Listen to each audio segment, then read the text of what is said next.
대변인 브리핑을 시작하겠습니다.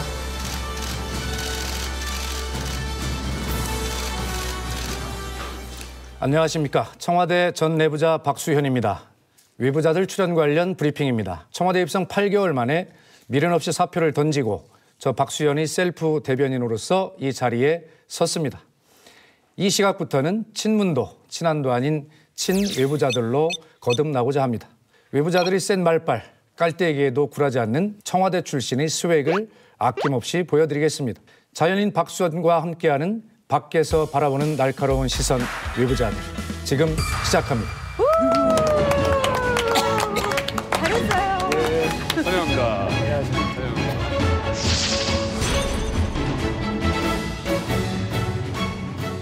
외부자들 1년 넘게 하면서 웬만하면 제가 오프닝 멘트를 안 내드리는데 내드려도 되는 충분한 스펙의 분이 나오셨습니다. 역시 청와대의 얼굴, 대통령의 입이라 불리는 이유가 있었습니다. 박수현 전 대변인, 시청자 여러분들께 인사 부탁드립니다. 예, 안녕하십니까. 반갑습니다. 박수현입니다. 방금 브리핑을 다시 해봤는데 며칠 만에 감회가 굉장히 새롭습니다. 그동안 문재인 정부의 첫 대변인으로서 크게 실수하지 않고 이렇게 무사히 소임을 마칠 수 있도록 격려해 주셔서 감사합니다. 우리 국가와 국민을 위해서 조금이라도 보탬이 될 수 있도록 최선을 다해서 살아가도록 하겠습니다. 불러주셔서 감사합니다. 이야, 고맙습니다. 아니 사실 브리핑을 이렇게 하시는 모습도 TV에서 많이 뵙고 했는데 우리 봉도사님하고는 인연이 있으세요?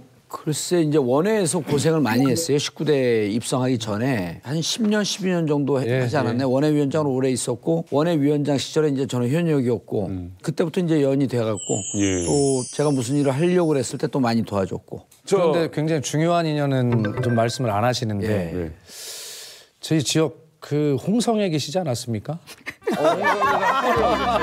마지막 최종환 경이. 최종환이요? 거기가 법무부 후원으로 거기가 홍성이 지역인가요? 아니 그런데 제가 오늘 여기 하나 우리 봉도사께 선물을 하나 가져왔는데 이거 저 보시겠습니까?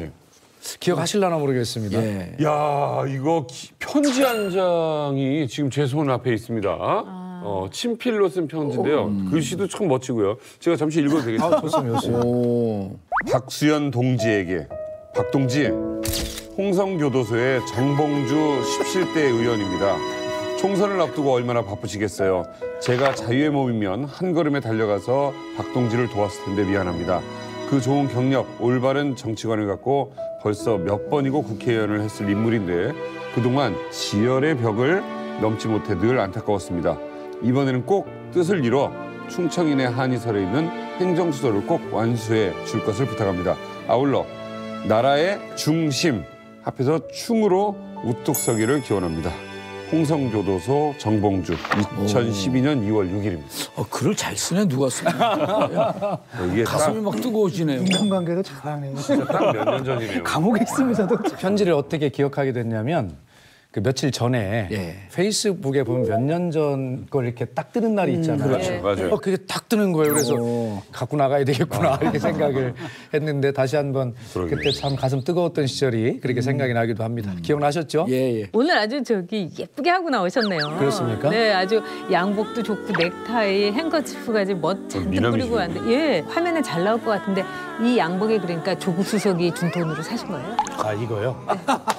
결과적으로 사실은 이 양복을 새 양복 같아요. 그 양복을 방송국 오는 길에 샀습니다 이거를. 오호. 왜냐하면 이 뒤에 배경이 굉장히 어둡더라고요. 그래서 돋보이지 않을까봐 바로 이 상암동 부근에서 샀습니다. 이거. 그 눈물의 이별식 얘기를 들었어요. 진짜 뭐 두 분이 우셨다고 그러던데 진짜입니까?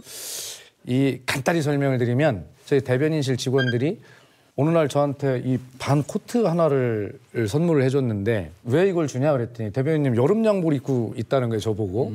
그래서 대변인의 삶이 이게 세월 가는 줄을 모릅니다. 그래서 이제 그 입었는데 그날 마침 청와대 11시 50분 페이스북 라이브 방송이 있지 않습니까? 거기에 나갔는데 그 자랑을 제가 좀 했어요. 우리 직원들이 이렇게 선물을 해줬다. 그랬더니 국민권익위원회에 출입하는 기자가 청와대 대변인이 이 김영란법을 위반한 거 아니냐. 부하 직원들로부터 상납을 받은 거 아니냐. 이래가지고 질의를 하는 바람에 이제 난리가 난 겁니다. 이틀 동안 권익위에서 전화를 받고 어떻게 된 거냐 막 쉽게 얘기하면 조사를 받은 거죠. 그런 와중에 내 손으로 딱 전화가 따라왔는데 조국 민정수석이에요. 근데 전화를 받았더니 저보고 대변인님 지금 어디 계십니까? 그래서 아니 수석님 대변인실 내 손으로 전화해놓고 어디냐고 그러면 어떻게 하십니까? 대변인실에 있지. 그랬더니 자기가 내려오겠다는 거예요.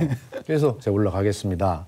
그리고서 이제 그 짧은 기간 몇 분 걸리는데 막 별 생각이 다 듭니다. 청와대 직원 중에서 민정수석의 전화를 받고 가슴이 덜컥거리지 않는 사람이 없을 겁니다. 진짜.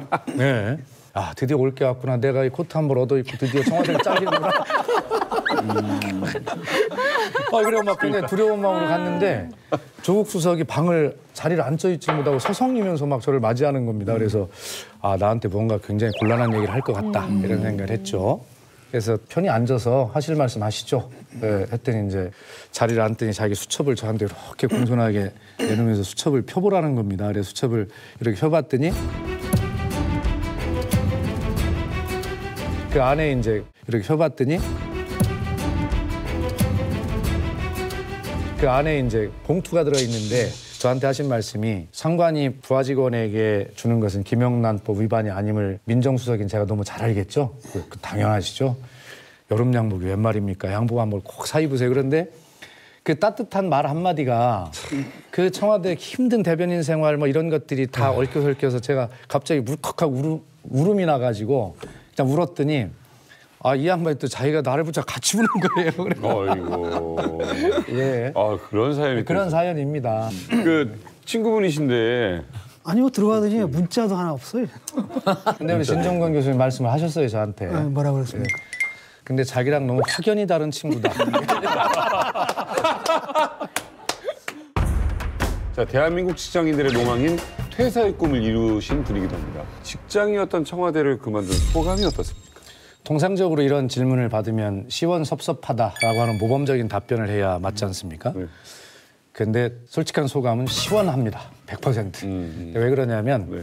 아시다시피 이제 청와대가 다 경무인데 그중에서도 대변인이 경무 중에 경무다 이렇게 알려져 있고 통상적으로 1년 이상을 못하는 것으로 알려져 있지 않습니까? 그러다 보니 워낙 힘이 들고 하여튼 그 제 몸의 모든 에너지가 제가 퇴직하기로 한 날짜에 맞춰서 생체 시계가 거기 맞춰서 아예 에너지를 딱 제로로 방전시키더라고요. 그래서 아우 지금은 뭐 이걸 더 하라고 해도 솔직히 못하겠다. 아주 시원한 마음뿐이고요. 또 어쨌든 크게 실수를 안 하고 무리를 일으키지 않고 나오게 돼서 또 다행인 마음도 있고 그렇습니다. 평창올림픽을 앞두고 이렇게 대변인 자리 그만두신 거 아쉽진 않으세요? 전혀 아쉽지 않습니다. 왜요? 아니 굉장히 빅뉴스가 많은데. 아니 그러니까 묻더라고요. 간 사람들이 더 하라고 하면 하고 싶지 않냐니. 전혀. 아까도 제가 시원하다고 얘기했듯이 지금 우리 김의겸 대변인 죽을 지경입니다. 이게 지금 하루에 정상급 회담 이게 몇 김여정까지 또 예. 이렇게 되고. 아마 지금 물집 벌써 터졌을 겁니다. 뭘 충전하고 싶으세요? 아 지금 이제 뭐 그냥 평상을 충전 좀 해보고 싶습니다. 워낙에 일상을 가져보지 못했기 때문에 영화도 한번 보고 싶고 어디 가서 밥도 한번 좀 먹어보고 싶고 그런 생각이 듭니다. 죄송합니다만 거짓말 아니세요? 아니, 소문에 들으니까 충전을 안 하시고 지금 민심을 얻기 위해서 민심 충전단이 시작해요. 아, 우리 동네가 충남 보령인데 거기도 벌써 돌아다니셨다고 하더라고요. 그래서, 예. 맛있는 밥도 같이 드시고 그러셨다는데. 대변인 영화를 보고 싶은 게 아니라 영화를 누리고 싶은 거 아니에요? 아니, 그런데 우리 안영환 선배님이나 우리 정봉주 도사님, 우리 전영욱 선생님 정치해 보셨으니까 알지만 정치인은 유권자 옆에 있을 때 충전됩니다. 아, 좋은 말씀입니다. 제일 곤란했을 때가 언제였어요? 임종석 실장 중동 방문 이후였습니까? 2박 4일 일정으로 아랍에미레이트 연합국 아크 부대와 레바논 동명 부대를 차례로 방문 중입니다. 아, 정말 좀 우리 임종석 실장 너무했던 것 같습니다. 그러니까 그날이 기억이 나는데 갑자기 좀 만났더니 뭐 중동을 간다는 것인데 뭐 알려졌다시피 내일 아침에 도착에 맞추어서 발표를 하자. 아주 해맑은 얼굴로 그래서 왜 가십니까? 그랬더니 아, 대변인도 몰랐구나. 모르는 거죠. 왜 가십니까? 그랬더니 동명부대, 아크 부대 뭐 이쪽에 있지 않습니까? 그 부대를 좀 방문한다.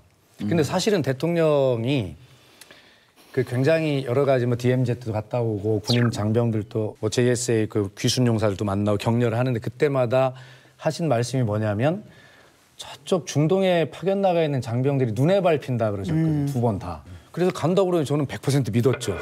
브리핑을 하러 올라가서 정말 눈물겨운 백브리핑을 했습니다. 임종석 비서실장의 이번 특사 방문은 문재인 대통령을 대신하여 중동 지역에서 평화 유지 활동 및 재외 국민 보호 활동을 진행 중인 현장을 점검하고 어떻게 할까 회의한 끝에 비서실장이 갔는데 그럼 왜 발표를 안 했냐. 가서 우리 장병들을 깜짝 놀라게 해주기 위해서 선물을 주기 위해서 갔다. 이렇게 됐구나. 예, 결과적으로 대변인이 오보 브리핑을 한 거죠. 근데 진짜 몰랐습니다. 전말은 어떻게 알게 되셨어요? 아니 그러니까 그 거의 마지막 부분까지도 청와대에서는 보안이 유지가 됐다고 보면 됩니다. 그래서 왜 그런가 나중에 종합적으로 우선 결론부터 말씀을 드리면 이건 굉장히 중요한 UAE와의 약속이 있었더라고요. 전 정부부터 쭉 이어진 약속이 있고 그것을 지켜야 된다라고 하는 UAE 측의 강한 요구가 있었고 임종석 실장이 돌아와서 많은 여러 가지 일들을 겪지 않습니까? 그럼에도 불구하고 일관되게 UAE와의 약속을 지키려고 노력을 했습니다. 그 종합적인 판은 제가 칼둔이 방한했을 때 그날 모든 것을 다 알게 됐죠. 알게 됐는데 이제 언론이 거의 비슷하게 마지막까지 퍼즐을 맞추었다고 이제 봐야 되겠죠. 봐야 될 텐데 칼두는 와서 굉장히 그 많은 처음에는 불만을 이야기를 했습니다. 왜냐하면 그 나라와 우리와 언론 환경이 다르지 않습니까? 적어도 저희가 알기로는 UAE 관련한 그런 보도들을 다 번역해서 UAE가 전체 다 우리 언론을 다 매일매일 보고 있다는 것까지 저희가 다 알고 있었고요. 거기에 대한 불만이 굉장하다. 결과적으로는 딱 하나 신뢰였습니다. 임종석 실장이 그 많은 욕을 먹으면서도 UAE 갔을 때 당신네 나라가 요구했던 그것을 지켜준 데 대한 신뢰. 예, 그것에 대해서 새로 출발하는 계기가 됐다. 대변인이 힘이 없었군요. 대변인 패싱입니까? 그렇죠. 왜냐하면은 그런 경우는 오히려 보안을 잘 지키고 또 여기에 대해서 어떻게 대처해야 된다. 이렇게 해서는 진실을 얘기해 줬고 왜 가느냐를 얘기해 줬을 때 오히려 방어를 잘할 수 있었을 거예요. 근데 결과적으로 이런 경우가 대변인으로서는 최악의 경우죠. 진짜 고생하셨겠네요. 예, 진짜 화 안 냈어요? 임종석 실장한테? 뭐 질문 중에 혹시 뭐 대변인으로서 화난 적 있냐 다 있을 것 같은데 이겁니다.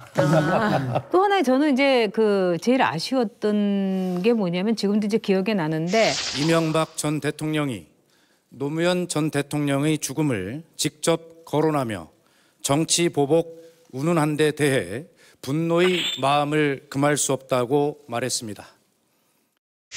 뭐 제가 정확하게 있는 그대로 말씀을 드리는 겁니다. 대통령님, 그렇게 되시면 지금 염려하는 말씀대로 이러한 우려들이 있을 수 있습니다. 시점이 그렇기 때문에 이제 당연히 그 MB의 성명 발표에 대한 노무현 대통령의 죽음까지 끌어들이는 데 대한 그런 분노다라고 해석이 될 수 있다라고 말씀을 드렸지만 대통령 거기서 붙인 말씀이 이겁니다. 노무현 대통령의 죽음을 이야기한 것에 대해서 내가 개인적으로야 왜 특별한 생각이 안 들겠습니까? 그러나 내가 말하는 분노는 뭐냐면 우리 사회 지도층이나 정치인들이 너무 그 말씀이 과해진다. 그래서 그것이 사회 갈등을 일으키고 자꾸 국민을 분열시키고 통합으로 가지 못하게 한다. 그리고 해놓고 책임지지 않는다. 라고 하는 말의 수위가 너무 극악해진다라고 하는 그런 것에 대해서 좀 한번 지적을 하자. 제가 아마 드린 말씀 그대로를 대통령께서 하신 말씀입니다. 그러나 그렇다 하더라도 그 시점이 그렇기 때문에 이명박 대통령님의 그 성명 발표 그리고 노무현 대통령님의 죽음을 인용한 것 이것에 대해서 분노한다라고 그렇게 국민은 받아들일 것입니다. 라고도 말씀을 드렸습니다. 그럼에도 불구하고 대통령께서는 그렇게 했으면 좋겠다는 말씀을 하셨고 그 의미만이 아니라 지금 제가 말씀드린 그런 전체적인 의미도 담겨 있다라고 분명하게 제가 말씀드린 그대로 말씀을 하셨습니다. 그때도 세다 느끼셨어요? 그때도? 그러면요. 예. 아니 대통령이 저런 분노라는 단어를 쓰신 적이 없고 제가 대변인 하는 중에 처음 들은 이야기다. 거기에 대해서 저는 대통령님께 뭐 유감이나 또 임종석 실장도 그렇고 뭐 이런 정도를 하는 게 어떤가 하는 생각은 가졌습니다. 대통령께서 아까 뒤에 붙였다는 말씀의 의미 이런 것들을 다 담아서 그냥 그렇게 하기로 결정을 했는데요. 그럼 그때 당시에 그 분노의 의미를 조금 더 상세하게 좀 설명했었으면 하는 아쉬움이 지금 좀 남네요. 왜냐하면 그걸 보고 분노했다라고 하는 것은 대통령의 성적으로 잘 이해가 안 가는 대목이었거든요. 감정을 이렇게 노출하는 분이 아닌데 이렇게 뚝 한 줄만 나왔단 말이에요. 그때 설명도 없이. 지나서 보니까 그때 설명이 좀 부족한 거 아니었었나라고 하는 아쉬움이 좀 남네요. 저는 뭐 마찬가지로 분노를 했고 또 그런 정도의 언급은 필요했다고 저는 봐요. 왜냐하면 전직 대통령인데 예컨대 그냥 감남 올려 아니면 그냥 국회의원 중에 하나가 그렇게 얘기를 했으면 아예 그랬겠거니 하지만은 5년 동안 나라를 통치하신 분이잖아요. 그 전직 대통령에서 예우를 받고 있는 분인데 정치 보복이다 이런 발언을 했을 때 화가 나더라고요, 저도.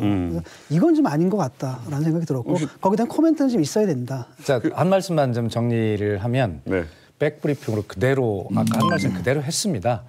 했는데 뭐 별로 그렇게 반영이 안 됐죠. 네, 몇 안 군데밖에 안 됐더라고요. 됐었어요. 근데 아마 그게 지금 우리 정봉주 도사님 말씀대로 그것이 잘 연결이 안 된 부분이 있지 않았나라고 하는 것, 뭐 그런 뭐 충분히 동의할 수 있습니다. 최근에 또 그 대통령께서 평양올림픽이라는 딱지 붙이는 것을 이해할 수 없다. 예. 또 이런 발언을 하셨잖아요. 평창 올림픽은 평화 올림픽입니다. 평양 올림픽이라는 딱지를 붙이는 것은 이해할 수가 없습니다. 그때 분위기는 어땠나요? 근데 저희들 뭐 분위기는 되게 기자님들도 물으면 대통령의 표정이 어땠냐, 뭐 경로했냐, 뭐 막 이런 걸 궁금해요. 유도하죠. 그래서 유도 있어 방금? 궁금하잖아요. 아니 그런데 저도 굉장히 놀라운 게 대통령께서는 별로 그렇게 감정의 기복이나 표정의 변화가 거의 없는 분입니다. 그런데 어쨌든 저 때도 아마 굉장히 이렇지 않겠습니까? 대통령은 올림픽이라고 하는 이 한 가지가 아니라 이걸 통한 남북 관계의 개선과 동북아의 평화, 그다음에 북미 대화를 통한 세계 평화 뭐 이런 것들을 빨리 해야 본인의 임기를 여러 가지 의미로 채우게 될 텐데 라고 하는 그런 올림픽에 대한 의미가 다른 올림픽보다 굉장히 더 강했을 것입니다. 그런데 지금 굉장히 어려운 여건에서 북한이라는 변수를 관리해가면서 이걸 해야 되는데도 거기에 대해서 옛날에 올림픽이라고 하는 것은 여야가 없이 모두 다 국민이 손잡고 한 마음으로 지도는 국가 대사 아닙니까? 그렇죠. 그런데 왜 유독 이번만큼 이렇게 자꾸 분열적 요소가 나오는지에 대해서 필요성과 절실한 만큼 그만큼 그런 부분에 대한 안타까움이 그만큼 컸을 것입니다. 네. 예, 그렇기 때문에 그런 말씀하셨을 텐데 또 특히 어떤 이념으로 갈라치기 하는 것 그런 것까지 가서는 안 된다는 그런 안타까운 생각이 있을 겁니다. 왜 이런 일이 있다고 보세요? 어쨌든 북한은 올림픽에 참가하는 것을 막바지 단계에서 참가를 통보해 왔지 않습니까? 네. 많은 것들을 통보죠. 준비할 시간이 없었습니다. 그렇기 때문에 사실 아이스하키 팀 단일팀의 구성 문제도 저희가 세밀하지 못한 측면이 있다고 인정을 했습니다. 2030 세대의 어떤 인식 방법이 저희 때와 다르다는 걸 분명히 확연하게 느끼게 됐죠. 새로운 사회 현상이라고 저희는 이해했습니다. 그래서 앞으로 어떤 정책을 할 때 2030 세대의 이 새로운 현상으로까지 나타난 이런 것들을 잘 반영해서 정책 설계를 한다면 굉장히 우리가 좀 나아지겠다는 또 교훈으로도 얻게 근데 되는데 그건 청와대에서의 교훈이고 아, 그렇습니까? 이거는 공정함에 대한 얘기예요. 네, 그런 점에 대해서도 저는 우리 그 정부가 확실하게 인식을 해야 된다고 봐요. 자, 평창올림픽 개막 며칠 전 김정은 위원장이 깜짝 이벤트를 했습니다. 여동생 김여정 부부장이 방문을 했어요.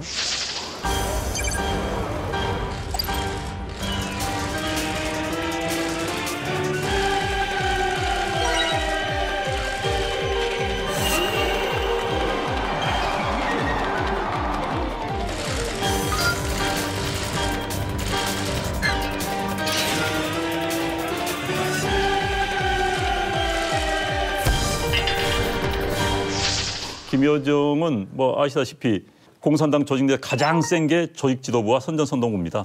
그래서 이제 제1부부장이고 김정은 입장에서 볼 때 정말 자기 권위 도전하지 않을 수 있는 여자 동생인 김여정을 바로 총애할 수밖에 없는 거고. 그런데 이제 특히 이제 북한은 백두혈통과 혁명혈통이 있습니다. 네. 백두혈통은 김씨 일가 김일성 직계들 백두혈통이라고 혁명혈통은 이제 김일성의 빨치산을 같이 했던 사람의 혈통인데 백두혈통을 가졌던 사람이 남한을 방문한 건 어찌됐든 이번이 처음입니다. 글쎄 뭐 백두혈통이고 혁명혈통이고 간에 이 백두혈통이라고까지 우리가 굳이 우리까지 불러줘야 될 필요가 있는가. 그러게. 저는 백두산에 대한 모욕이다 이렇게 생각하고요. 아, 좋아요.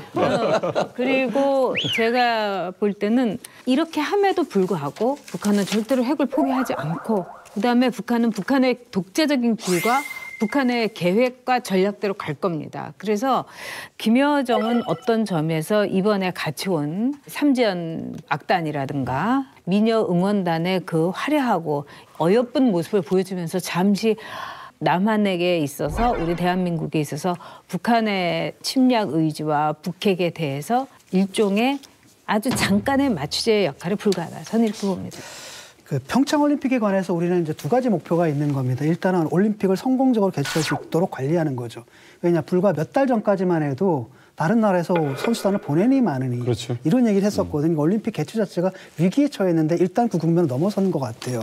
그다음에 우리가 플러스 알파로서 요구할 수 있는 게 기대할 수 있는 게 뭐냐면 이걸 통해 가지고 북미 간에 접촉을 할 수 있는 어떤 단초를 만들 수 있지 않느냐.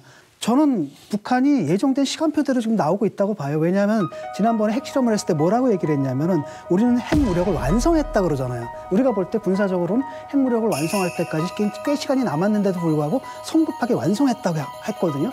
그렇다면 그 다음에 뭐냐 핵무력을 완성했기 때문에 이제 경제 쪽으로 가고 그 다음에 뭐 대북 제재를 갖다 완화하는 대화 국면으로 가겠다라는 걸 선언한 거나 마찬가지고 그 다음에 누가 왔냐면은 김영남 쉽게 말하면 뭐 명목상의 국가수반이잖아요. 그리고 김여정 실질적인 이인자가 옵니다.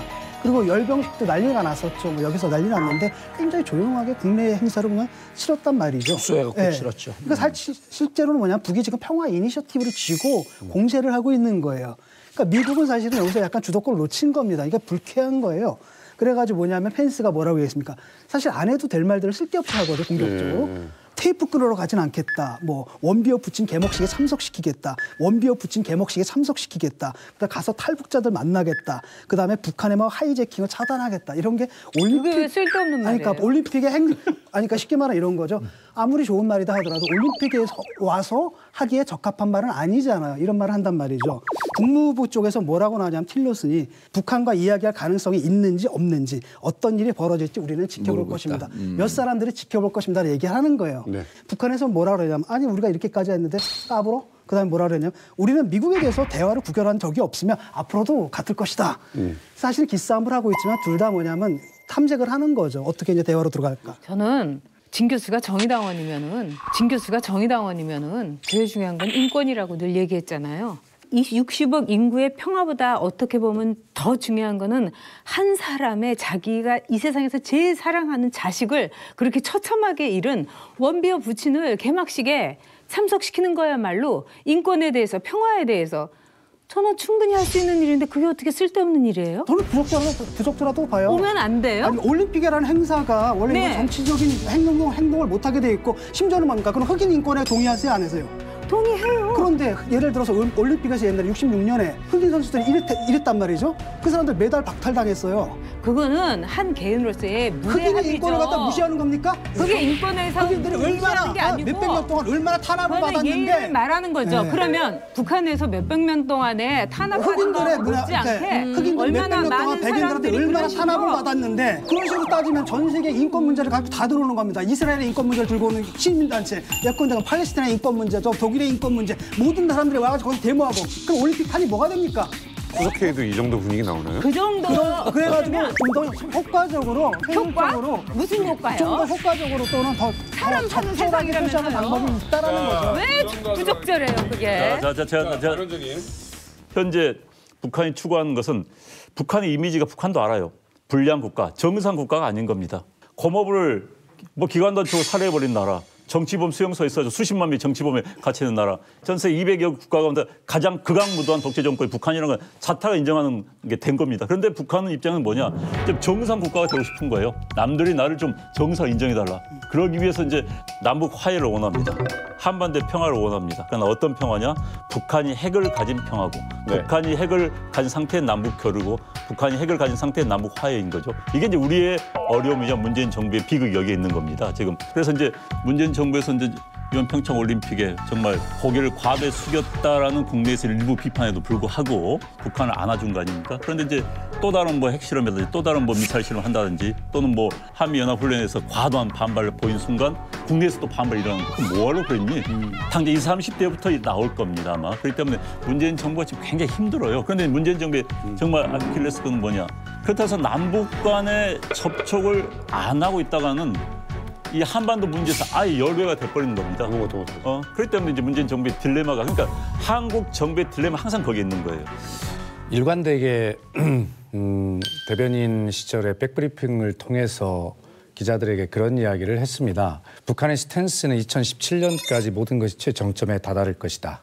아까 진 교수 말씀하신 대로 핵 무력을 완성했다고 자체 선언하고 거기에서 북한은 자기들이 대화의 테이블에 나갔을 때 최고의 협상력을 가졌다고 선언한 것입니다. 그래서 이미 지금 평창 올림픽을 계기로 김여정이 왔다 갔고 또 펜스 부통령은 강경 발언을 하면서 하는 것은 이미 북미 간의 그렇죠. 대화 테이블의 밀당이 시작됐다라고 저는 그렇게 판단하는 것이고요. 네.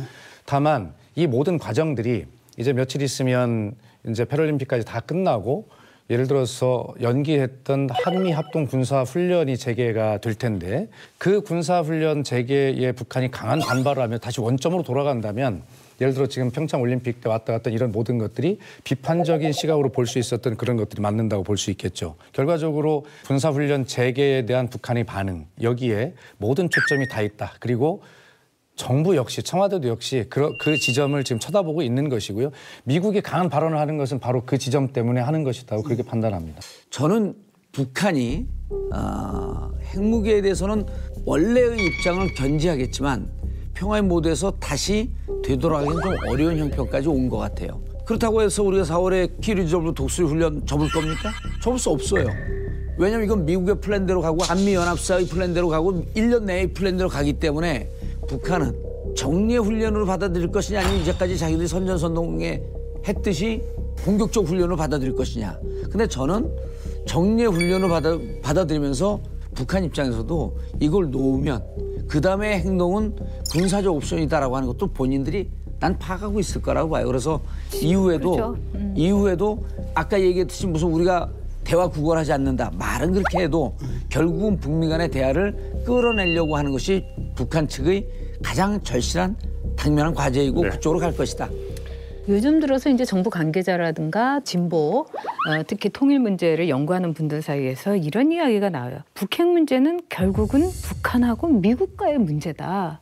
저는 이번에 이낙연 총리가 대정부 질문에 답변에서도 그거는 북한과 미국이 저는 총리 입에서 그 말이 나왔을 때 굉장히 좀 놀랐어요. 뭐 한반도 운전자론이라든가 다 그게 있음에도 불구하고 과연 우리 정부는 어떤 생각을 갖고 있는가? 북미 간의 문제다라고 하는 질문에 대해서 맞습니다. 그것이 정부의 견해이고요. 남북관계 개선과 관련된 문제는 남한이 주도권을 가지고 우리가 운전석에 앉아서 주도해야 된다는 것이 그 운전자론입니다. 두 가지를 분리해야 합니다. 예를 들어서 그 남북관계 개선을 위한 뭐 이산가족 상봉의 제안이라든가 적십자 차원의 제안이라든가 그리고 남북 간의 긴장으로 인해서 우발적 충돌을 일어날 수가 있기 때문에 그것을 방지하기 위한 군사 핫라인을 설치한다든가 군사 당국자 간 회담을 한다든가 이런 남북 간에 관계된 문제는 대한민국이 주도적으로 해결한다라고 하는 것이 운전자론의 핵심입니다. 그러나 북한 핵과 미사일의 문제는 우리가 주도적으로 해결할 수 없는 국제적 문제입니다. 그렇기 때문에 한국 정부는 남북관계 개선을 통해서 북한과 미국, 북한과 국제사회가 대화를 통해 이 문제를 해결할 수 있도록 관계 개선을 독촉하고 독려하고 여건을 마련하는 역할을 한다는 것이죠. 아주 긍정적 역할을 우리가 주도적으로 하겠다는 그런 뜻입니다. 아까 말씀하신 건 제가 알겠는데 그리고 이제 북한 열병식의 경우는 이거를 4월 달에 있던 행사를 2월 달로 땡겼어요. 네. 근데 우리는 한미 군사연합 훈련을 평창 올림픽을 위해서 미국과의 합의 아래 연기를 했어요. 그렇습니다. 누구는 땡기고 누구는 연기하고 이런 그 불합리한 상대를 우리가 데리고 있는 거예요. 저는 정말 궁금해요. 대한민국 대통령은요. 트럼프 대통령과 정상회담이나 통화 또 아베 총리와의 뭐 통화나 회담 이런 것들을 통해서 이 문제에 대해서 직접 개입을 정상끼리는 정말 강력하게 하고 있습니다. 국제사회의 의견들이 결정되어 가는데 강력하게 개입을 하고 있다는 말씀을 드리고요. 언론에서는 북한에서 또다시 도발 움직임이 있다라고 하는 보도들을 하고 있을 때 열병식 연습을 하고 있는 것을 저희들 다 알고 있었습니다. 오랫동안 연습해온 것이죠. 그걸 왜 연기 요청을 안 하냐. 그리고 어떻게 그럴 수 있냐. 형평성이 안 맞다. 우리는 훈련을 연기하고 여기는 열병식을 옮겨서 그날 하고 이런 차원이 아니고 자, 자기들이 무슨 이유인지 모르지만 옮겼지만 열병식을 통해서 자기들 세를 과시하는 선에서 자존심을 세우고 끝냈다. 그러나 그마저도 대규모로 하지 않고 아주 작게 뭐 규모로 끝냈다라고 하는 것은 북한이 결과적으로 이 판을 대화의 테이블로 보고 시그널을 계속 보내고 있다라고 저는 그렇게 읽습니다. 그럼 한미 합동 군사 훈련이라는 거는 한반도의 안정과 평화를 위해서 하는 훈련 아닙니까? 근데 그 훈련을 우리가 연기했다는 거는 우리 스스로가 굉장히 자기 방어선을 흐트러뜨린 거예요. 비판을 하더라도 조금 말이 되게 했으면 좋겠거든요. 그러니까 북한에서 뭐라고 받아쳤는 줄 알았어요? 그러니까 2018년에 평창올림픽을 방해하기 위해서 우리가 70년 전에 군대를 상설했다는 얘기냐. 정말로 평창올림픽에다가 초를 치기 위해서 할 거라면은 아니 예술단은 왜 보내고 응원단은 왜 보내며 김여정은 왜 보내며 말이 안 맞잖아요. 그럼 결국 열병식이 어떻게 됐습니까? 외신들 초대 안 했어요. 초대 안 하고 그다음에 심지어는 생중계도 안 했단 말이죠. 자기 조용히 끝냈어요. 이건 뭐냐면 자기들의 내부적인 필요에서 한다라는 거죠.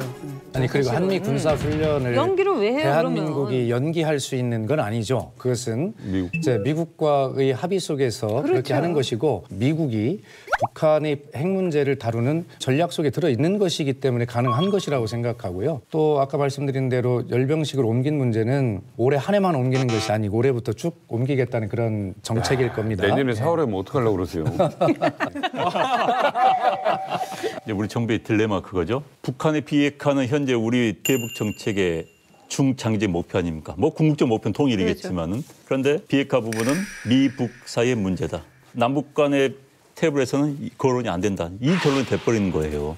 이제 문재인 대통령도 이 부분에 대해서는 앞으로 굉장히 이제 두고 왜 북한과 만나면 화해 협력만 이어야지 북한 핵 문제는 입에 뻥긋도 못하느냐 이런 비난을 받아들일 겁니다 아마. 그래서 빠르면 6월 15일, 6.15에 맞춰서 남북 정상회담 하자고 이야기가 나올 가능성이 좀 높다고 봅니다. 네, 저도 그래요. 아니면 8월 15일에 맞춰서 또 하자는 이야기가 나오는데 그때 이제 우리 정부가 굉장히 난처해지는 상황이 됩니다. 북한은 계속 핵 문제에 관해서는 우리는 포기할 수 없다. 핵 문제에 관한 우리 테이블에 올려놓을 수 없다고 분명히 그렇게 나올 겁니다. 그때 어찌됐든 만나면 좋은 것이요 하고 만나러 갈 것인지 아니, 전혀 진전도 없을 텐데 뭘 만나라는 국제사회의 지적. 미국에서 아마 그런 제품이 나올 수밖에 없습니다. 아마 이런 점을 우리가 좀 종합적으로 봐야 될 필요가 있을 것 같습니다. 북한의 변화는 두 가지가 있을 겁니다. 정치 상황의 변화와 경제 상황의 변화가 있을 건데 북한은 고립되고 있지만 역설적으로 경제가 성장하고 있습니다. 예, 북한이라고 하는 국가가 경제를 성장시키고 인민의 삶을 높여주지 않으면 이미 한번 높여졌던 삶은 되돌아갈 수 없거든요. 경제 성장과 함께 성장하는 주민 의식들이 결과적으로 북한의 정치 체제를 위협할 것을 분명히 알기 때문에 북한도 다급한 측면이 있다. 결과적으로 체제와 정권의 유지가 목표인 북한 입장에서는 핵이라고 하는 것이 절대 교환 불가능한 카드는 아니겠죠. 어쨌든 가장 편치 않는 것은 정권과 이것이 유지이기 때문에 그것을 위협할 수 있는 더 큰 요소가 있다면 그것은 대체도 할 수 있다고 봅니다. 대체 가능하다. 지금 이제 우리가 우리끼리만 계속 소설을 쓰고 있는 거예요. 흐름이 평화로 갈 것이냐 아니면 다시 위기 국면으로 백도할 것이냐라고 하는 절실한 시기거든요. 그러니까 이 시기에 문재인 대통령과 북의 2인자가 만났고 정말 우리의 입장을 허심탄회 다 얘기를 하고 문재인 대통령 남은 4년 동안에 정상회담을 제외하고는 이렇게 남북한이 대화할 수 있는 좋은 기회는 없을 것이라고 보기 때문에 이번 평창올림픽에서 우리가 김여정하고 만난 거는 쉽게 얘기하면 패스트 트랙에 올라탄 거예요. 지금 우리는 어떤 거라도 해야 되는데 뭐 만나는 형식 뭐 이런 것들이 그렇게 중요한 것 같지는 않습니다.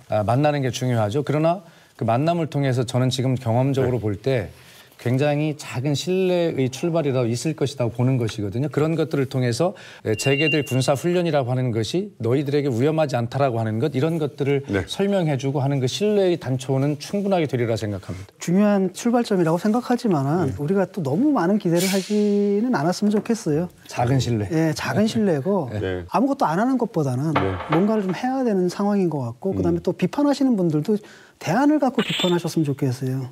당신들은 뭐냐라는 거예요 지금.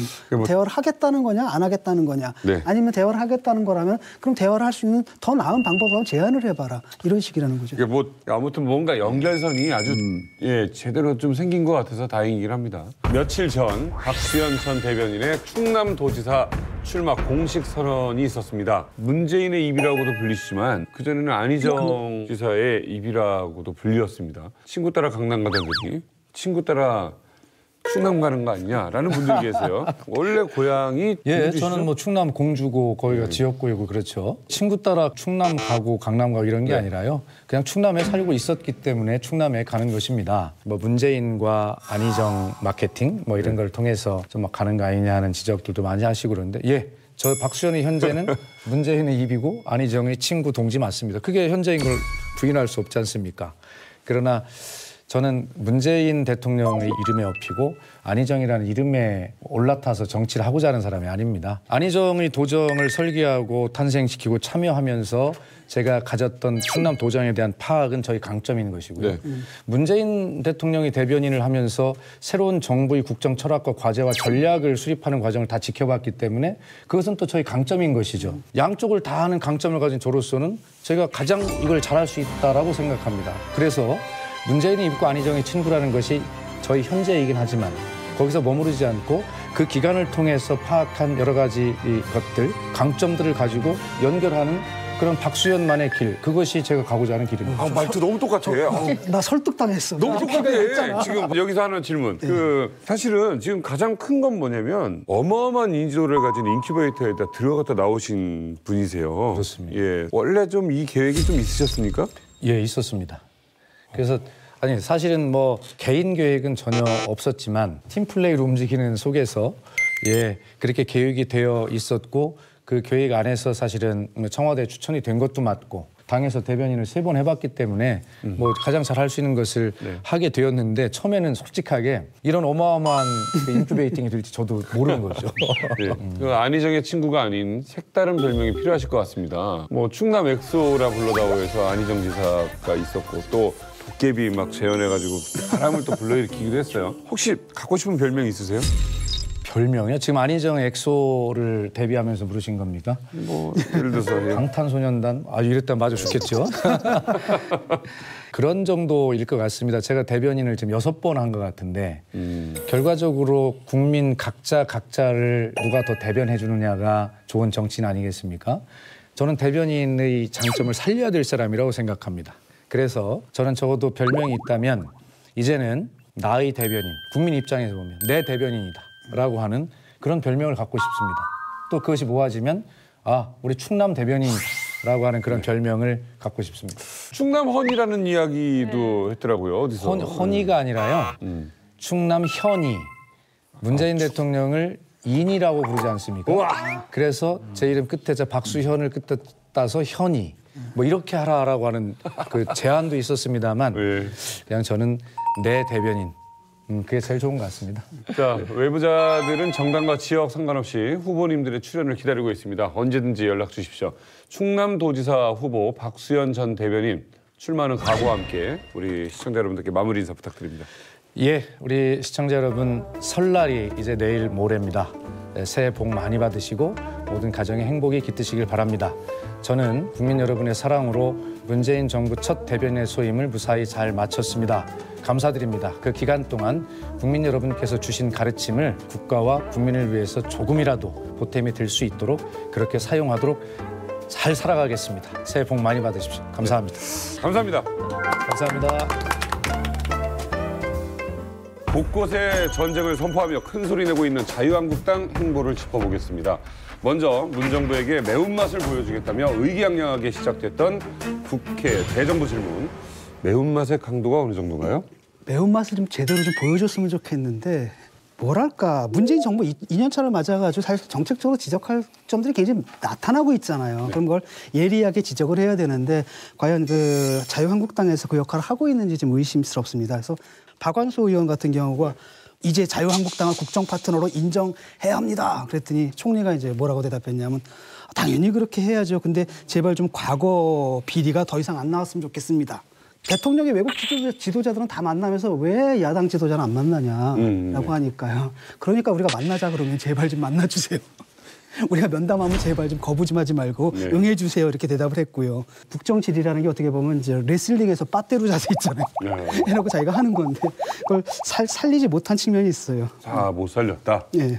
대정부 질문을 할 때 국민들이나 또는 기업 같은 데는 거기서 어떤 얘기와 어떤 답변이 나오나 굉장히 주의 깊게 보거든요. 네네. 근데 그럴 필요가 없을 정도로 이 정치라는 것이 얼마나 사양 산업이 됐는가 이거를 이제 보여줬다고 생각이 들어요. 그리고 뭐 매운맛을 보여주겠다 이렇게 했으면은 평창 올림픽에 대한 국민들의 왜 우리가 이렇게 유치를 했는데 이게 뭐 남북 올림픽이나 이런 식으로 정치화되는 거에 대해서 국민들이 싫어하는 상황도 있고 또 또 뭐 물가, 부동산 뭐 문제 이런 게 있는데 이런 상황에서 이거를 정책 질의를 아주 차근차근하게 살라미 자르듯이 이렇게 베어내듯이 하면 되는데 다들 그냥 이렇게 언저리만 돌다가 마니까 뭐 매운맛을 보여주려면 이 고추장 단지를 던져도 현찮은데 그냥 토마토 케첩을 이제 던진 듯한 그런 느낌이고요. 네. 그리고 한편으로는 그 답변하는 것도 말 재주라든가 말 솜씨, 말 장난, 뭐 농담 따먹기 이거는 딴 데 가서 해야 되는 건데 이거를 대정부 질문에서 답변이라고 하니까 저는 참 보는 국민의 한 사람으로서 진짜 여당도 보기 싫고 야당도 보기 싫고 우리 정부도 수준이 너무 낮다. 답답했어요. 사실 그 방패가 단단한 것보다 창이 날카로워져야 되거든요. 야당은 전체 정부의 레버리지예요, 늘. 그래서 야당이 조금 더 분발할 필요가 있겠다. 여당은 방패가 아닙니다. 여당도 똑같은 창이에요. 여기는 국회라는 대한민국의 헌법기관이 행정부를 향해서 지적하고 비판하고 정책질을 하는 겁니다. 그런데 대한민국이 잘못돼가지고 여당 의원들은 다 방어에 쓰는 거예요. 왜 반말해? 그러더라고요. 그러니까 방어할 필요가 없는 거예요. 자기도 똑같은 국회라는 동료 입장에서 행정부를 할 때 보고 박수 쳐줘야 되는 겁니다. 내부 말씀처럼 프로 질문러도 프로 답변러도 볼 수 없었지만 뜨거운 이슈는 남았습니다. 강도 높은 비판이 나온 부동산 정책입니다. 어떤 공방이 있었습니까? 민생 정치 분야에서는 몇몇 의원들이 괜찮은 질의를 했어요. 저는 그중에 하나가 이제 김연아 의원이라고 생각하는데 강남의 부동산을 잡겠다고 정부는 하지만 결코 붙잡지 못하리예요. 일단 서울은 땅이 없다. 서울은 좁다. 서울은 10,000원이다. 그런 점에서 활발하게 재건축을 허가하고 이래가지고 공급을 늘려야지. 수요는 많은데 지금 공급이 부족한 상태에서 무조건 강남 잡자 한다고 부동산 값이 잡아지겠느냐. 그런 점에서 이 공급 수요의 법칙에 충실해야 된다. 또 이제 두 번째는 강남의 집값이 오르고 있는 이유 중에 하나가 지금 뭐 특목고, 자사고 다 이제 없앴지 않습니까? 그렇기 때문에 강남의 교육 인프라에 이 엄마들이 그럼 다시 강남으로 우리가 대치동의 학원가로 가야 되는 거 아니냐. 이래서 강남 집값이 말하자면 기대로 올라가고 있다. 그런 말을 하면서 부동산 시장의 현실을 보자. 이런 이야기를 했어요. 저는 굉장히 타당한 이야기다 이렇게 봅니다. 저는 좀 문제가 있는 게 수요와 공급의 문제라는 거잖아요. 일반적인 상품이라면 수요와 공급의 그 법칙이 적용이 돼요. 근데 문제는 뭐냐면은 부동산은 좀 다르다라는 거예요. 역대적으로 보게 되면 오히려 공급이 늘었을 때 부동산 값이 팍팍 뛰었단 말이죠. 그럼 뭘 의미하느냐면 실수요자들보다 투기 수요가 굉장히 많다라는 거예요. 이제 그게 문제라는 거죠. 파리 정책에 대해 가지고 뭐 여러 가지 평가들이 나오는데 처음에는 효과가 있었잖아요. 그다음 그 효과가 오래가지 못하니까 또 다른 정책이 나와가지고 미세 조정을 했고요. 그다음에 또 있다 보니까 또 다른 미세 조정이 필요한 건데 이제 대표적인 게 이제 보유세 문제하고 초과이익 환수제 문제잖아요. 파리 정책이 아무런 소용이 없다고 비판하는데 그렇지는 않거든요. 청약 당첨자들 중에서 무주택자 비율이 69.6%였는데 과거에 이번에는 96.4%로 늘었다라는 겁니다. 그다음에 특히 이제 85mm 이하, 이른바 24평 이하라는 거죠. 거기서는 99.9%예요. 그러니까 다시 말하면 주택시장이다라는 게 사실 실소유자 중심으로 재편되고 있다라는 거죠. 또 이런 성과도 있거든요. 그 이낙연 총리가 뭐 특목고나 자사고 폐지가 영향이 없다라고 그렇죠. 했는데. 그러니까 예를 들어 특목고나 자사고 폐지가 집값을 올렸다라는 이런 것도 입증을 해야 되잖아요. 근데 그걸 보여줄 만한 자료 같은 건 있지 없다라는 않나요? 거죠. 아니 그거는 이렇게 얘기한 거죠. 이낙연 총리가 그런 심리는 있어요. 특목고 자사고가 지금 없어진 게 아니고 동시선발로 바뀌었거든요. 네. 전에는 우선 선발권이 있었죠. 우선 선발권이 있다가 이제 거기서 떨어지게 되면 일반고로 가니까 특목고 자산고가 동시 선발로 되니 일반 학교도 센 파락군으로 가야 된다. 그럼 이제 파락군으로 간다라고 하는 것은 그 SNS도 돌고 기사도 많이 나왔어요. 많이 나왔는데 그러면은 두 가지 징후가 있어야 되는데 첫 번째로 전세 수요가 늘었느냐. 일시적으로 가는 거거든요. 대치동이나 이쪽으로. 그러니까 전세 수요가 는 통계가 없다. 그다음에 그쪽에 이것 때문에 학교 신청이나 이런 게 늘어나고 있느냐. 없다. 이런 구체적인 징후인데 심리적으로는 저는 분명히 있을 거라고 봐요. 그러나 심리적으로는 있지만 학부모들이 이렇게 움직이고 있다? 라고 하는 통계를 제시하면서 문제 제기를 하는 게 맞지 않냐라고 하는 게 이제 이낙연 총리의 얘기고 저는 이렇게 봐요. 부동산 대책은 단기도 중요하지만 중장기적인 효과를 보고 가야 되는데 문제는 지금 5개월 됐거든요. 그리고 다주택자 중과세가 3월 30일 이후부터예요. 그러니까 지금은 다주택자들이 집을 지키면서 부동산 임대업으로 등록을 했지. 집을 내놓고 있었죠. 요 증상이 하나 있고 또 하나는 한 55% 정도가 주택 자가 소유인데 서울이 인구는 줄는데 자가주택 비율이 점점 지난 몇 년 동안 줄어요. 이건 뭐냐면 실질적으로 소유하는 실거주자가 주택을 구입하는 것이 아니고 주택이라고 하는 것이 대체로 부동산 투기로 이용이 되면서 다주택자가 늘어나고 있다. 이 증상을 보니까 다주택자 잡자고 정책 하나 던진 거죠. 그런데 부동산 문제라는 거는 우리가 경험을 수도 없이 했고 그 경험이 계속 도돌이표를 하는 문제예요. 이 부동산 문제에 있어서 이낙연 총리가 자사고 특목고 정책 폐지 때문에 강남 전셋값이 오르고 뭐 전학을 많이 왔다는 정황이 없다. 그럼 어떻게 알아요? 아직 지금 정말 몇 개월밖에 파리 대책인데 근데 전세라는 것이 뭐 3, 4개월 만에 옮기고 뭐 이러는 게 아니에요. 그리고 이것은 대기 수요 또는 기대 수요 이런 게 있는 문제예요. 네. 그래서 부동산과 교육 문제인데 여기에서 너무 왔다 갔다 하고 있는 거죠. 이게 전학을 2월 달에 많이 합니다. 2월 달에 학기 끝나고 하거나 또 3월 초에 전학을 많이 해요. 그래서 자사고 없어지고 외고에 대한 그 선발권이 이렇게 바뀐 이후로 영향이 미쳤다 안 미쳤다는 2월, 3월 봐야 될 겁니다. 그건. 그리고 이제 또 하나는 이 강남 집값이요. 이번에는 좀 다른 양상인 게 과거에는 강남 집값이 오르니까 서울에 여파를 미치고 서울에 여파를 전국 집값이 오르는데 요즘 따로 놀고 있죠. 따로 놉니다. 그러니까 강남과 인접한 뭐 분당이라든지 과천 집값은 같이 올라요. 그러니까 나머지 집값은 오르지 않습니다. 서울에 이제 특정 지역이 투기 수요가 몰리는 거고. 그런데 그 이유는 왜냐하면 다주택자를 잡겠다고 하니까는 똘똘한 하나를 잡겠다는 거예요. 그렇죠. 그런데 이제 강남 집값이 26평짜리가 지금 15억까지 올랐습니다. 그러니까 이제 말이 안 되는 가격이 된 겁니다. 그러니까 자기 다주택을 다 팔고 강남으로 몰려드는 겁니다. 그다음에 이제 또 강남의 특징이 뭐냐면 강남 사는 사람들 안 나오려고 하려고 나머지 사람들은 강남에 대한 묘한 선호가 있어요. 뭐 환상이 있습니다. 들어가려고 하는 겁니다. 그러니까 수요가 압도적으로 높은 거예요. 여기서부터 이제 시작이 되는 겁니다. 물론 강남 집값을 잡겠다는 건 좌파 정권, 우파 정권 다 똑같은 정책을 썼지만 아직까지 다 실패했어요. 결국 이제 시장을 못 이긴 겁니다. 정부가. 그래서 지금 이 정부 고민이 많죠. 강남 집값을 잡겠다고 하면서 지금 우리 정부의 장관들은 다 강남에 살고 있어요.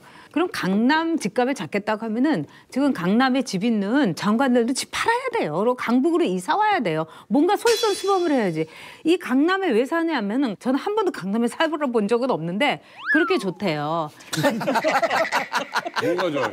뭐가 좋아 좋기는 아니요. 살기 힘들어 죽겠는데. 그렇게 좋대요. 그래서 뭐가 좋으냐 제가 물어봤어요. 그랬더니 물론 생활비가 많이 든다 이거예요. 근데 한 10%나 20%의 돈을 주면은 과일도 맛있고, 뭐든지 품질이 어느 정도가 되고, 그다음에 강남의 도서관을 제가 제 친구네 집에 놀러 갔다가 갔는데 그냥 국립 도서관처럼 그냥 쫙 돼 있고 책들도 다 새 거고 정말 저도 이사를 가고 싶더라고요. 돈만 있으면 강남에. 이번 정책은 어떻게 될 거라고 보세요? 저는 이번 정책은 결론적으로만 성공할 수밖에 없어요. 왜냐하면은 양적 완화의 효과가 전 세계적으로 이제 끝나갑니다. 이제 끝나가는 거예요. 지금 전 세계에서 집값 제일 비싼 데가 미국 맨하탄하고 영국 런던입니다.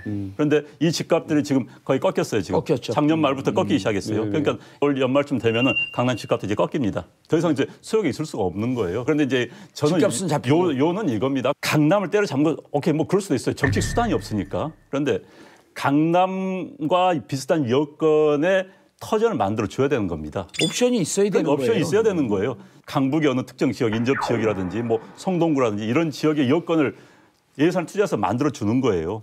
그래서 공원율도 높여주고 도서관도 팍팍 지어주고 그런 식의 여건을 만들어줘서 강남 수요를 분산시키는 거. 이게 굉장히 중요한 겁니다. 문제는 뭐냐, 거기 또 짓잖아요. 그럼 거기서 또 투기가 일어나요. 그러니까 예를 들어가지고 토지다라는 건 한정된 제한이기 때문에 이른바 수요 공급의 일반 법칙이 적용되지 않는다라는 거예요. 그러니까 이게 힘든 거고, 그다음 또 하나는 뭐냐면 이거예요. 사실 잡을 수도 있거든요. 왜 못 잡느냐? 정치권이에요. 예를 들어 집값 잡는다라겠죠. 근데 문제는 뭐냐, 집값이 떨어지게 되면 대한민국 사람들이 보험이 없기 때문에 집이 한 채가 보험이거든요. 근데 이 자산 가치가 떨어지게 되면 안 된단 말이죠.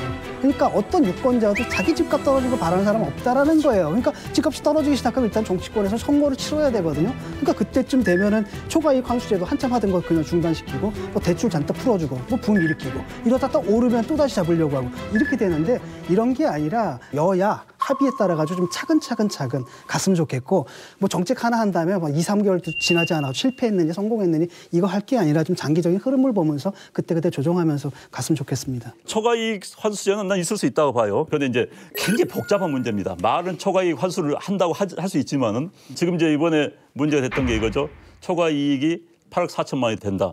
많은 4억이 넘는다. 그런데 이제 많은 부동산 전문가들이 아니 국토부에서 8억이 넘고 4억이 넘는데 무엇을 기준으로 그런 책정을 했느냐 다 궁금했던 거예요. 네. 그런데 이번에 이제 김현미 장관이 대정부 질문에서 이야기한 거 보니까는 8억 얼마는 앞으로도 강남 집값이 계속 오를 것이라는 전제하인 거예요. 그러면 당신들의 부동산 정책에 실패한다는 전제하에서 그 계산을 해냈느냐? 이야기가 돼버린 겁니다. 그렇기 때문에 이제 지적을 받는 거죠. 그랬을 때 어찌됐든 초과이익 환수제 부분은 그 많은 액수가 부과된다면은 강남의 재건축 재개발하기 굉장히 힘듭니다. 그렇죠. 사실 어려워요. 나는 옛날에 1억에 사고 5억에 사고 8억에 샀어. 그런데 지금 10억이야. 나는 추가 이익이 9억이야. 여기는 5억이야. 1억이야. 1억인데 그런데 이제 이것을 개인한테 초과 이익을 내라고 하지 않아요. 아파트 단지로 나옵니다. 초과 이익이 아파트 단지로 100억이 떨어졌기 때문에 당신은 100억. 그럼 이제 전쟁이 벌어지지. 이거 어떻게 따갈? 아니 나 10년 전에 나 살라고 왔는데 집값 올랐는데 내가 왜 내야 돼? 난 그럴 거고 분명히. 또 9억이나 주고 샀는데. 그래 난 9억에 사는데 내가 왜 해야 돼?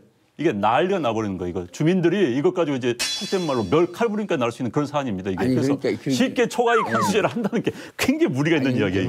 이게. 그러니까 이게 아니 초과이익 환수제는 이제 이런 거예요. 강남에 집값이 오르는 것을 견인하는 것이 재건축이니 네.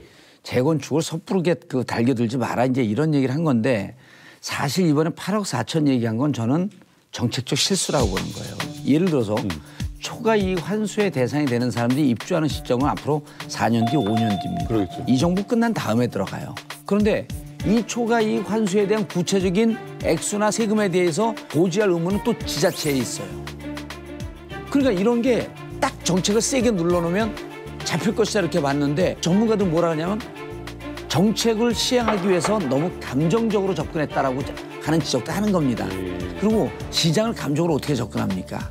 근데 그럼에도 불구하고 어쨌든 재건축 시장은 일정하게 좀 잡혔는데 그래서 이제 잡지 않았어요. 재건축 이 문제는 네. 정말 그 생활이 불편한 낡은 아파트의 경우에요. 사실 30년 정도 넘게 되면요. 녹물 나와요. 그리고 주차장 같은 것도 출근, 퇴근할 때 난리가 쳐지는. 그렇기 때문에 주민들로서 재건축을 하는 건 당연한 권리예요. 근데 강남을 잡겠다고 해서 정부에서 재건축에 대해서 엄청난 일종의 압박을 시작을 한 거라고 볼 수 있어요. 그럼 여기서 초과 환수금 제도는 뭐냐면 재건축을 시작했을 때 100만 원이었던 아파트가 재건축이 끝났어요. 그럴 때 500만 원이 됐으면 여기서 400만 원 아니에요? 여기에 대해서 여러 가지 비용 빼고 그다음에 거기에 실제로 말하자면 상승분에 대해서 절반을 그대로 물리겠다는 거예요. 그러니까 그런 식으로 나오면 8억 4천만 원 이런 거는 쉽게 나오는 거예요. 그래서 이 아파트 4억 뭐 이 아파트 5억 이렇게 초과 환수금을 내야 되는 건데 저는 여기서 정부가 정말 간과한 게 뭐냐면 그냥 강남에도요. 그 아파트 한 채 갖고 있어서 그 아파트가 30억이건 20억이건 아무 의미가 없고 그다음에 요새 그런 말 하잖아요. 뭐 낡은 아파트 이거 팔아가지고 뭐 새 아파트로 가려니까 뭐 15방밖에 안 된다. 그 정도로 강남의 주변에 집값이 오른 거예요. 그럼 이런 경우는 재건축 하지 말라라는 얘기예요. 그러면 재건축을 하지 못하게 하면은 주변에 있는 이른바 이제 한 뭐 10년 안팎에 있는 아파트들은 이번에 확 올랐어요. 왜냐하면 재건축이 안 되니까. 대체 수요가 되니까 이런 경우에 그 강남의 재건축에 잡힌 게 아니에요. 주변에 아파트가 올라서 뭐 압구정동에 그렇죠. 조금 새 아파트라든가 청담동의 새 아파트는 땡큐 문재인 정부 지금 이러고 있는 거예요. 5년에서 한 15년 됐는데도 폭증했죠. 이번에 이거 어떻게 돼야 폭등했죠. 되는 거예요? 그래서 제가 보기에는 지금 이 정부가 강남을 잡자, 강남 아파트 값을 잡자 한 것 자체가 강남 아파트 값의 가치를 올려주고 있는 거예요. 오히려? 그렇죠. 아니 우리가 어떤 연예인에 대해서도 막 디스를 하고 막 댓글 많으면 인기가 있으니까 댓글이 있는 거지. 댓글이 없으면은 그거보다 처량한 건 없는 거 아니에요. 근데 저는 강남에서 일단 재건축을 저는 빨리빨리 해줘야 돼요. 강남 집값을 잡는다라는 것에 정책 목표다라는 게 그냥 강남을 때려잡자가 아니잖아요. 여기서 비롯되는 있는 여러 문제점들을 잡는 거지. 난 그렇게 생각하거든요. 20평짜리를 갖다 15억, 20억씩 주고 들어가서 살겠다라는데 그걸 누가 말려요, 그거를. 살아야 돼, 그냥. 그러니까 쉽게 말하면 내가 볼 때는 뭐 강남에 별것도 아닌데 자기가 생각할 때는 뭐 10m를 더 주고 강남에 굳이 가는 게 강남에서 누릴 수 있는 편의가 정말 10억, 15억짜리 편의가 있다라고 생각하는 사람들이 그냥 그 비싼 돈을 주고 산다라고 한다면 문제가 없다고 보거든요. 저는 이번에 투기를 주도하고 있는 다주택자를 잡겠다라고 하는 것에 주요한 정책적 목표를 두고 또 그 이후에 이렇게 좀 차분차분하게 가는 게 한 방에 다 끝나지 않거든요, 이게. 그리고 시장이 정부를 이기고 정책을 이긴다라고 하는 게 이건 자기의 모든 게 걸려 있는 사람들 아니요. 여기서 나오는 아이디어는 기상천외합니다. 이 정책을 뚫고 나가는데 미꾸라지도 이런 미꾸라지들이 없어요. 인구는 줄고 있는데 어떻게 자가 소유한 사람이 줄어들고 있습니까? 그러니까 다주택자거든요. 이런 걸 잡는 데다 이번에 정책적 목표를 좀 두고 거기에 좀 포인트를 맞추고 이렇게 가면서 좀 차근히 가는 게 맞다. 그런데 저는 이제 정말 이야기해 주고 싶은 건 강남의 아파트는 60만 채예요. 그런데 보통 투기 수요를 5%만 본다면 3만 채를 놓고 투기 수요가 한다는 겁니다.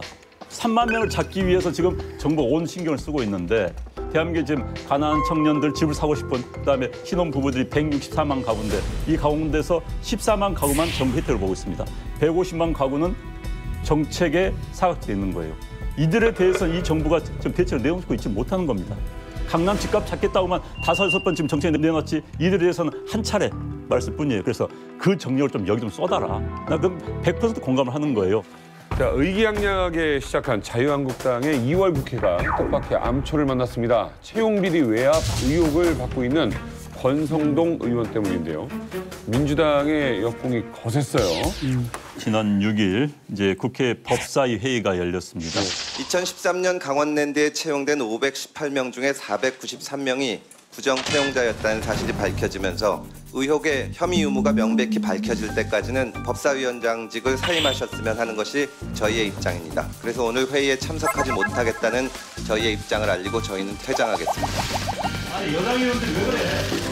뭐가 질래? 딴 분이 진행하시고 다 뭐가 진행하지?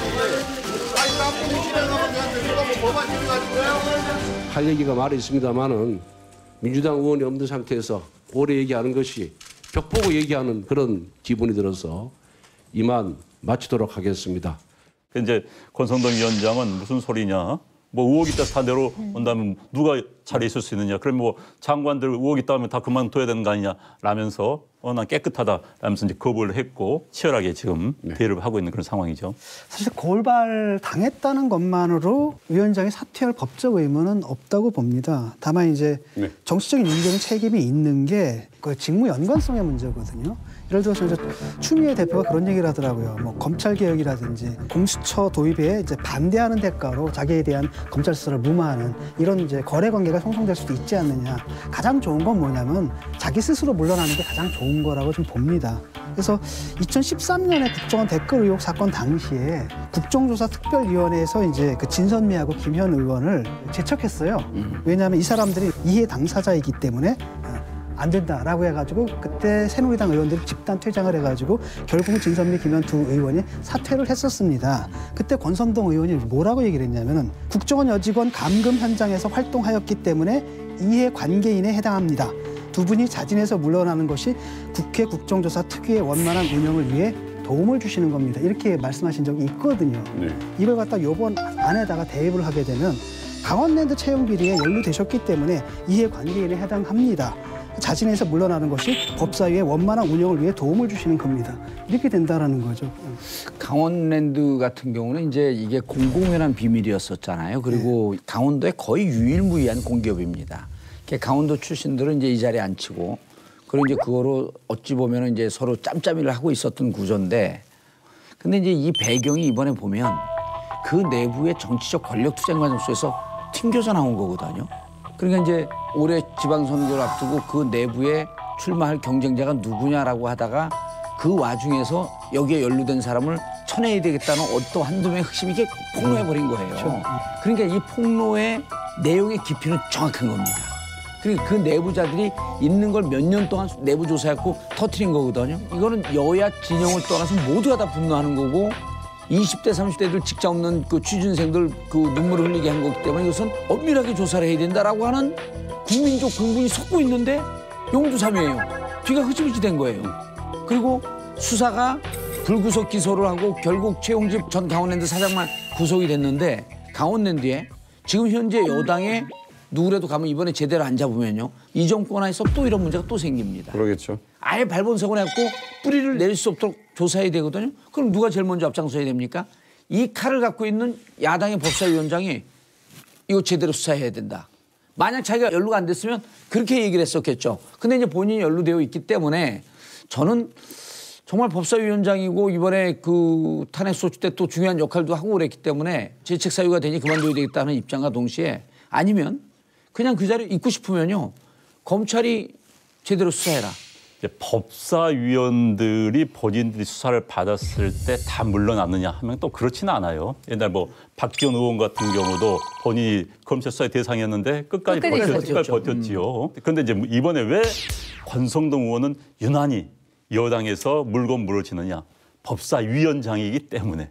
현재 국회 운영상 법사위원장이 딱 틀어막고 있으면은 국회 운영이 안 됩니다. 여당 마음대로 안 되는 거예요. 그러니까 각 상임위원회에서 법안이 통과돼가지고 본회의로 올라가려면 반드시 법사위를 거쳐야 되는 겁니다. 그럼 법사위원장이 그 법안을 상정을 하지 않으면은 행정부가 어떤 안을 집행하려고 할 때 제동이 걸리는 거예요. 그래서 여당 입장에서 보면 법사위원장 자리를 꼭 차지하고 싶습니다. 그래서 이제 과거 야당이 법사위원장을 하던 그런 룰을 깨자 이런 이야기 나오고 있는 그런 와중입니다. 그래서 이제 여당 입장에서 본다면은 이 기회에 법사위원장을 좀 내를 안 치고 싶은 그런 생각이 있는 것이죠. 그런데 이제 문제는 권성동 위원장의 임기가 올 5월 말이면 끝납니다. 그러니까 4월 임시국회면 다 끝나는 겁니다. 사실 임기는 끝나는 건데 나도 참 궁금해요. 자, 안미영 검사가 본인이 압력을 받았다. 안미영 검사가 안 받은 걸 받았다고 할 리는 없을 것 같아요. 왜? 거짓말을 할 이유가 거짓말할 이유는 없어요. 또 역으로 권성동 의원이 지금 나 고발하고 명예훼손, 통신보호비밀법 위반으로 막 했다는 것은 본인도 그럼 다 까발겨지는 겁니다. 현재 검찰 어떤 검찰이에요? 야당에 유리할 수는 없는 검찰인데 그런 검찰을 다 조사받겠다면 본인도 뭔가 믿는 바 있기 때문이라는 생각이 들어요, 사실. 게다가 이제 4월에 압력을 넣었다면 4월에 이미 대통령은 문재인으로 갈 거라는 확률이 거의 99%였던 상황이고 그런 상황에서 압력을 넣었다? 그것도 솔직히 저는 퀘스천 마크입니다. 그래서 이 건에 대해서는 검찰의 수사가 나오기 전까지 참 예단하기가 어려운 사건이 아닌가 하는 생각이 들어요. 어쨌든 이제 권성동 의원으로서 상당히 어려운 처지에 있어요. 이 강원랜드라는 곳은 아주 특수한 곳이에요. 그리고 강원도는 뭐 오죽하면은 뭐 조폭이 없는 곳이다 할 정도로 참 맑은 곳이고 일자리도 정말 없어요. 없죠. 이 지역에서의 민원이 아마 견디기 어려울 정도로 굉장히 많았을 겁니다. 그리고 강원랜드에서는 지역 채용에 이 쿼터가 있어요. 쿼터가 있죠. 그렇기 때문에 이제 권성동 위원장으로서는 뭐 물리치기가 어려웠죠. 근데 여기서 제가 좀 안타까운 것은 뭐냐면 지금 현재 권성동 위원장이 대거 이제 탈당을 하고 그러고 나서 다시 복당을 했는데 지금 좀 견디기 어렵겠죠. 근데 이럴 경우에는 어차피 위원장 자리를 물러나고 거기 있는 간사가 위원장을 승계하게 돼 있어요. 그렇게 되면은 그런 식으로 해가지고 주변 정리를 할 필요는 있지 않았나. 저는 그렇게 봅니다. 검찰 조직 다 알잖아요, 우리가. 검사 동일체 해갖고 이거는 잘릴 각오나 혹은 방뺄 각오로 던진 거예요. 그리고 우리가 보세요. 그 안태근 성추행 사건의 피해자 서지영 검사 이렇게 전 국민이 떠들썩한데도 창원지검에서 사무실 방패고 이상한 지금 조치들을 하잖아요. 그러면 검사라고 하는 것은 내부적으로 내부 고발을 했을 때 오게 될 개인적인 인사상의 불이익 이런 거 다 예견을 하면서 거의 목숨 내놓고 한 거거든요.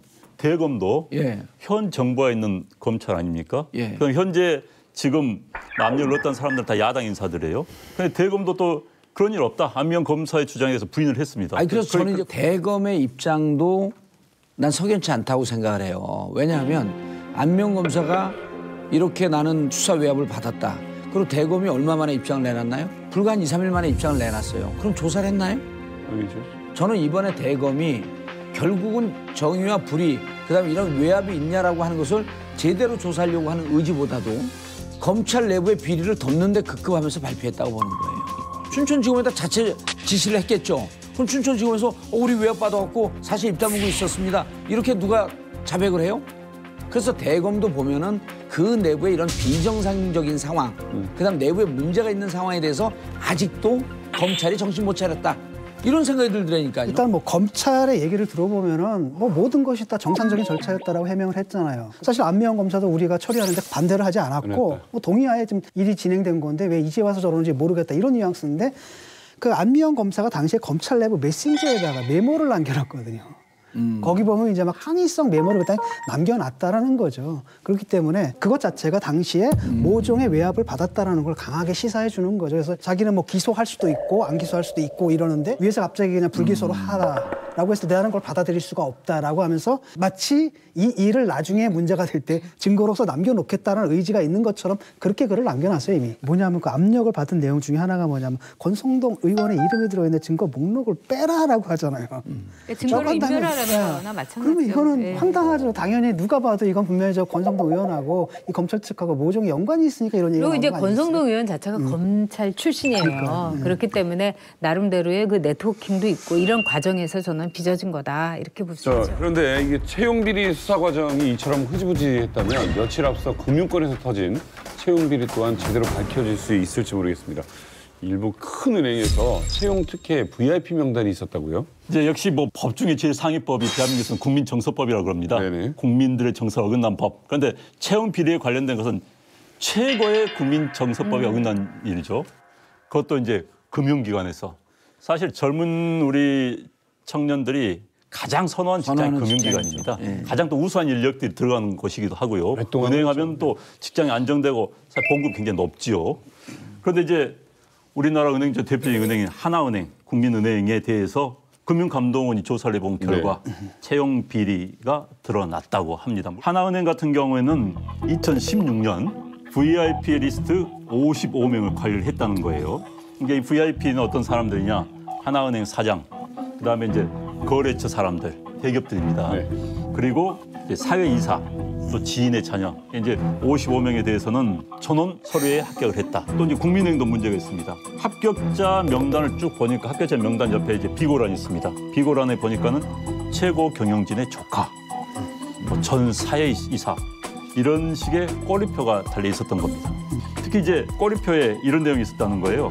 서류 전형의 합격 요망, 그다음에 1차 결과 통보 요망. 재밌는 게 이제 1차 결과 통보 요망입니다. 이게 참 재밌는 이야기입니다. 이건 뭐냐면은 자, 청탁을 받은 사람들이요. 뭔가 성의를 보여야 돼. 청탁에서 최선을 다했다. 이런 경우에 먼저 전화해 주는 겁니다.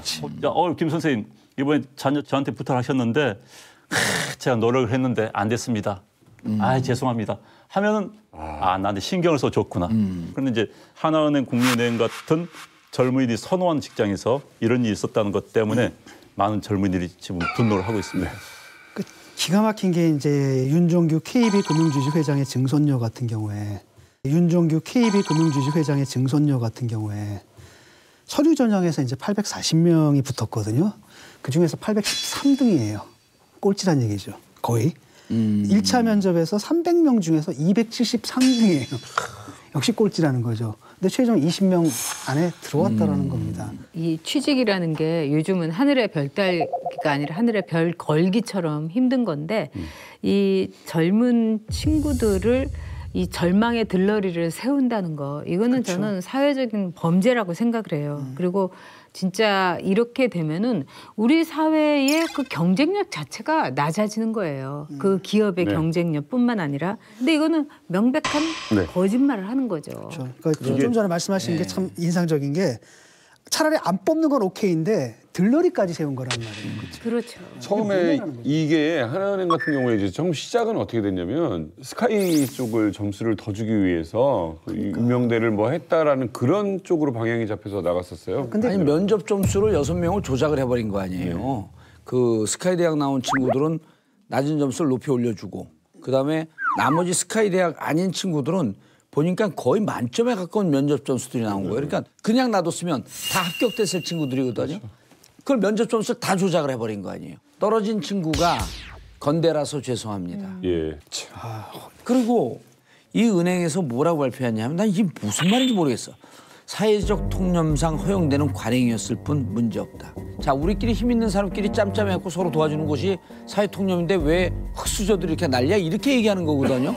화가 나네. 말만 이제 블라인드 채용해놓고 실제로는 신분제잖아요. 아 진짜 그렇게 한 거예요? 블라인드로 한 거예요? 아 이거 블라인드 채용이에요. 그러니까 실제로 블라인드 채용을 제대로 한데 이런 회사들 같은 경우에 나중에 그 결과를 봤더니 옛날처럼 학벌 보고 뽑았을 때보다 훨씬 더 결과가 좋았다라는 거잖아요. 예컨 6명 같은 경우에 그냥 떨어진 거잖아요. 이 사람들이 6명이 붙음으로써 이들보다도 훨씬 더 능력이 있는 6명의 젊은이들이 기회를 빼앗긴 거잖아요. 아니, 지원자들도 속였고요. 국민들도 속였고 이건 공개 사기를 친 거예요. 블라인드 한다 그러면서 자료 보고 자기들한테 청탁한 사람들, 그다음 대학 보고 이러면 블라인드를 하지 말죠 아예. 그건 사기죠. 사기예요. 현대판 음서제라고 그러죠. 진짜 너무했다 그러니까 이거. 그런 대학의 음서제와 그다음에 사회의 이 금수저의 짬짬 이게 다 묶인 거야 그냥. 자 이제 공은 검찰로 넘어갔습니다. 이제 금융권부터 강원랜드 채용 비리 질서까지 이 국민들의 분노를 해소할 만한 사이다 수사를 기대해도 될까요? 그 은행권 채용도 그렇고 강원랜드도 그렇고 검찰이 이제 계속 특임 검사 이렇게 쓸 수 없는데 계속 보면 사안 대처를 특임 검사격으로 해요. 그러니까 대검에 보고하지 마라. 검찰총장한테 보고하지 말고 결과로 얘기해라. 이거 외압받거나 혹은 자기들 내부에서 또 어느 정도로 했고 대충 누른다고 한다면 당신들 수사에 문제가 있어. 당신들 같이 이렇게 국민적 분노가 있는 문제도 또 덮어? 그럼 공수처 얘기 나오는 거예요. 그러니까 검찰은 지금 어찌 보면 칼 위에 서 있는 거죠. 수사도 중요하지만 더 중요한 건 뭐냐면 이 왜곡된 결과를 바로 잡아가지고 그래서 지금 손해본 사람들이 있는 거 아니에요. 불이익을 본 사람들을 원래 정의로 회복하는 게 더 중요하다고 보거든요. 근데 많은 경우에 강원랜드도 그렇잖아요. 부정하게 들어온 그 사람들이 아직도 그 자리에 그대로 있단 말이죠. 이번에 은행권 비리에서도 물론 그렇게 한 사람도 처벌하는 것도 중요하지만 그들이 잘못되는 이 결과가 아무런 변화 없이 그대로 있다라고 한다면 사실 정의로 회복된 게 아니잖아요. 그래서 이번에 그 문제도 좀 따져봐야 될 것 같아요. 우리 사회의 좀 분위기, 문화도 좀 바꿔야 된다고 생각합니다. 네. 이게 참 굉장히 불편한 진실이에요. 네. 많은 사람들이 내가 백이 없어서 있지 백이 있으면 다 부탁하고 싶어 합니다. 이게 현실이에요. 솔직히. 이거 불편한 진실입니다. 그렇지만 이번 기회에 청탁 문화 자체를 좀 바꿔야 되는 겁니다. 청탁을 하는 사람들도 문제지만 이거를 어떻게 보면은 빨리 효과적으로 바로잡느냐 없애느냐 하는 거는 저는 이제 공기업과 사기업에서 그 내부의 인사 문제에 대해서 엄격하게 하면은 이거를 제일 먼저 빨리 효과적으로 바로 잡을 수 있을 것 같아요. 예전만 하더라도 어떤 게 있었냐면 정말 이름만 대면 다 아는 대기업에서 칸이 따로 있었어요. 그래서 언론계에 누가 아는 사람 있느냐, 맞아요. 무슨 정치인, 맞아요. 국회의원 뭐 맞아요. 친척이 있느냐, 뭐 이런 것까지 적게 했었어요. 에스모사가 그랬죠. 맞아요. 네, 그리고 우리 사회의 이런 점에 대해서 효과적으로 하기 위해서는 공사, 기업 할 것 없이 기업의 인사에 대해서 굉장히 투명하게 할 것을 요구하고 거기에 대해서는 페널티를 강력하게 줄 필요가 있을 것 아니 같아요. 어느 한 기업이 실험적으로 계속 그렇게 할 수는 없지만 공기업이 자 청탁이 들어오는 사람은 애당초 배제합니다. 라고 만약 선언을 하고 그럼 이제 그 문화가 잡힐 때까지 또 우리나라 사람들은 머리가 조금 금방 가요. 선거법 잡히는 거 보세요. 50배 낸다 이렇게 확 잡히잖아요. 그래갖고 청탁을 한 사람은 실력과 관계없이 네. 처음부터 배제를 하겠습니다. 라고 하게 되면 청탁이 안 들어올 거거든요.